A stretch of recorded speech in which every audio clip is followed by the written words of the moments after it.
আপনারা শুনছেন নীল উল্কি ঊনবিংশ পর্ব। যখন জ্ঞান ফিরল দেখলাম একটা সম্পূর্ণ অপরিচিত জায়গায় এসে পৌঁছেছি। অলিভিয়াকেও দেখতে পেলাম, আমার পাশেই রয়েছে, আর রয়েছেন ডক্টর গ্রাহাম। অলিভিয়া সজ্ঞানে রয়েছে, অর্থাৎ আমার আগেই ওর জ্ঞান ফিরে এসেছে।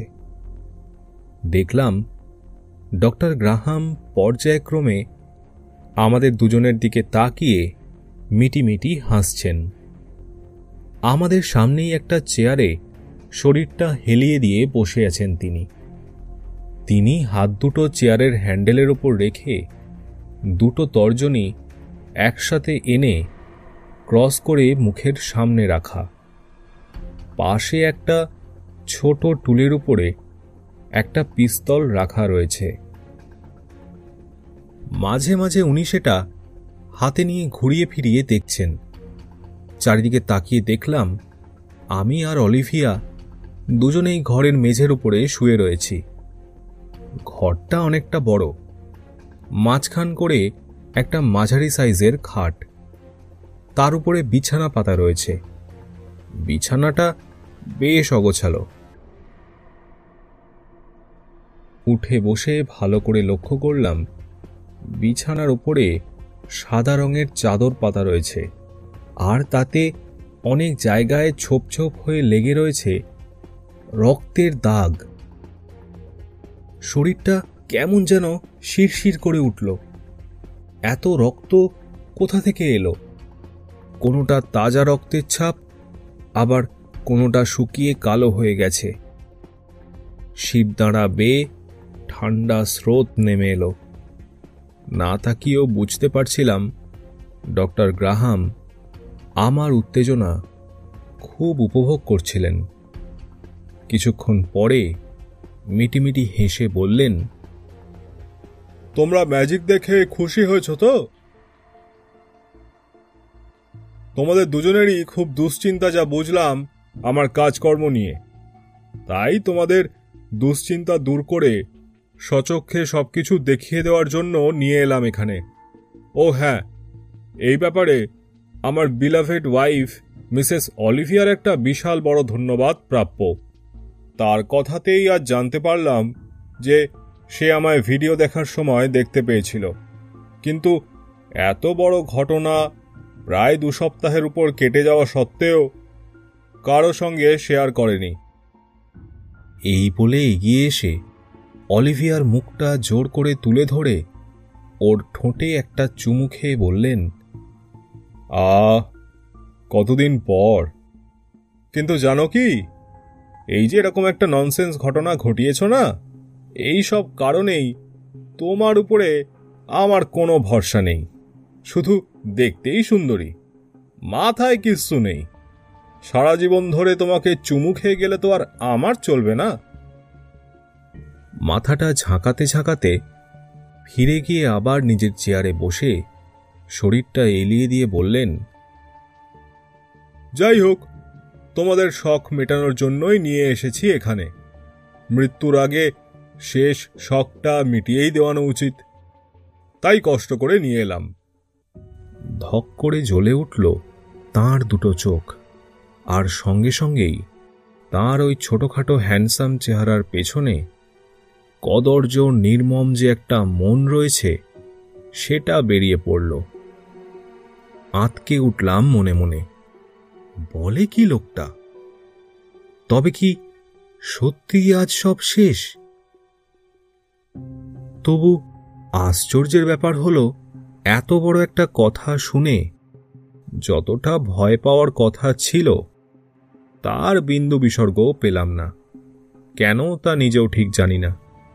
তবে হয়তো বনানীর মুখে ওর অত্যাচারের কাহিনী শোনার পরে আমার মধ্যে আমূল কোনো পরিবর্তন হয়ে গেছিল। লোকটা মাথা ঝাঁকাতে ঝাঁকাতে আমাদের উদ্দেশ্য করে যেন কিছু একটা স্বগক্তির মতো বলে যেতে লাগলো, বাবা, অনেক মাথা খাটাতে হয়েছে এতগুলো দিন ধরে এই সিরিয়াল রেপের ঘটনাটা চালিয়ে যাওয়ার জন্য, যতটা সম্ভব চমকপ্রদ করে তোলার জন্য। নিজের বুকের উপর ডান হাতের তর্জনী আর বুড়ো আঙুল দিয়ে ঠিক ক্যারামের ঘুঁটি মারার মতো ভঙ্গিতে টোকা মেরে বললেন, নিজেকে কেমন যেন শুধু পৃথিবীর বেস্ট সায়েন্টিস্টদের মধ্যেই একজন নয়, বেস্ট মুভি ডিরেক্টরদের মধ্যেও একজন মনে হয় আজকাল, যে একা ডিরেকশনে এতদিন ধরে ওয়ার্ল্ডের হাইয়েস্ট টিআরপি যুক্ত ঘটনাটা চালিয়ে গেছে। ওফ, ভাবা যায়। তর্জনী উঁচিয়ে আমাদের দিকে একবার ঘুরিয়ে নিয়ে বললেন, আরে চিন্তা করো না, তোমরা মুভি একেবারে লাইভ দেখতে পাবে, চোখের সামনে, এক্ষুনি। শুধু একটু ধৈর্য ধরে শুনে নাও। আসলে কাউকেই তো স্টোরি লাইনটা বলে উঠতে পারি না, বলতেও তো ইচ্ছা হয় আমার, বলো। ঠোঁটটা একদিকে প্রসারিত হয়ে একটা কদর্য হাসি ফুটে উঠল ওনার মুখে। এতদিন ধরে একজন রেপড হয়েছে এখানে, হ্যাঁ, এই ঘরের মধ্যেই ঘটেছে সেসব ঘটনা, এখনো ঘটে চলেছে অবশ্য। শুধু ভিকটিম অর্গানিজমটা আজ প্রায় 3 মাস ধরে একই আছে, চেঞ্জ করা হয়ে ওঠেনি। এই যা, আমার উপরে অ্যাটাকটা হলো আর মুভি একঘেয়ে হয়ে গেল। এই পর্যন্ত বলে তিনি আমাদের দুজনের দিকে একটা প্রশ্ন ছুঁড়ে দিলেন। আচ্ছা, তোমাদের মনে কি এই প্রশ্নটা জাগেনি যে এতদিন ধরে এই ঘটনা ঘটে চলেছে, অথচ এতজন দুঁদে ইন্টেলিজেন্স ডিপার্টমেন্টের এজেন্ট এর উপরে কাজ করা সত্ত্বেও কেন এতদিনেও ঘটনার কোনো কুলকিনারা হয়নি? সাপের মতো হিস হিসে একটা হাসি ফুটে উঠল ওনার মুখে। আরে এটা আমার একটা ডিল ছিল, সিক্রেট ডিল। ফেমাস একটা নিউজ পোর্টাল এজেন্সির চিফ এডিটরের সঙ্গে কয়েক কোটি ডলারের ডিল ছিল। আমি এই ঘটনার সাপ্লাই দিতে থাকবো আর সে তার নিউজ পেপারকে ইন্টারন্যাশনালি ফেমাস বানিয়ে ফেলবে। ঘটেছেও তাই। পরপর সিরিয়াল রেপ কেসগুলো এতটাই ইন্টারেস্টিং হয়েছে যে বলার নয়। ওই নির্দিষ্ট নিউজ পেপার এজেন্সি খবরটা ইন্টারন্যাশনালি সাপ্লাই দিয়ে গেছে। প্রতিটা দেশ খেয়েওছে বটে নিউজটা খুব। আসলে রেপিস্টের কনসেপ্টটা সবচেয়ে ইউনিক আর থ্রিলিং হয়েছে। আজ তোমরা সবটাই সচক্ষে দেখতে পাবে। অবশ্য আমার প্রিয় অর্ধাঙ্গিনী আগেই তাকে দেখেছে, ফিল করেছে। বলে খ্যাক খ্যাক করে কদর্য হেসে বললেন, অবশ্য ভিকটিমদের কনসেপ্টটাও কম হিট করেনি। সব মানুষেরই পর্ন স্টারদের সম্পর্কে ভীষণ কৌতূহল থাকে, তা সে হোক না বিগত যৌবনা। আমি তাই প্রত্যেককে জীবিত ছেড়ে দিয়েছি, শুধুমাত্র রেপ করা হয়েছে, প্রাণে কাউকেই মারা হয়নি, যাতে তারা ফিরে গিয়ে নিজেদের রোমহর্ষক কাহিনী সর্বসমক্ষে বলতে পারে। প্রত্যেকের ক্ষেত্রে আমি গল্পে নতুন একটা কোনো টাচ দেওয়ার চেষ্টা করেছি। নতুনত্ব না পেলে প্রতিটা গল্পে আলাদা করে লোকে ইন্টারেস্ট পাবে কেন? নতুন কোনো একটা ওয়ে অফ টর্চার, যাতে লোকে প্রতিটা গল্প আলাদাভাবে পড়তে ইন্টারেস্টেড হয়। এক নিঃশ্বাসে কথাগুলো বলে নিয়ে তিনি এক এক করে আমাদের দুজনের মুখের ভাব পর্যবেক্ষণ করলেন। তারপরে চোখ সরু করে মিটিমিটি হেসে নিয়ে অলিভিয়ার দিকে তাকিয়ে বলতে শুরু করলেন, অলিভিয়া, আমার কিন্তু তোমাকে এসবের মধ্যে টেনে আনার কোনো ইচ্ছাই ছিল না।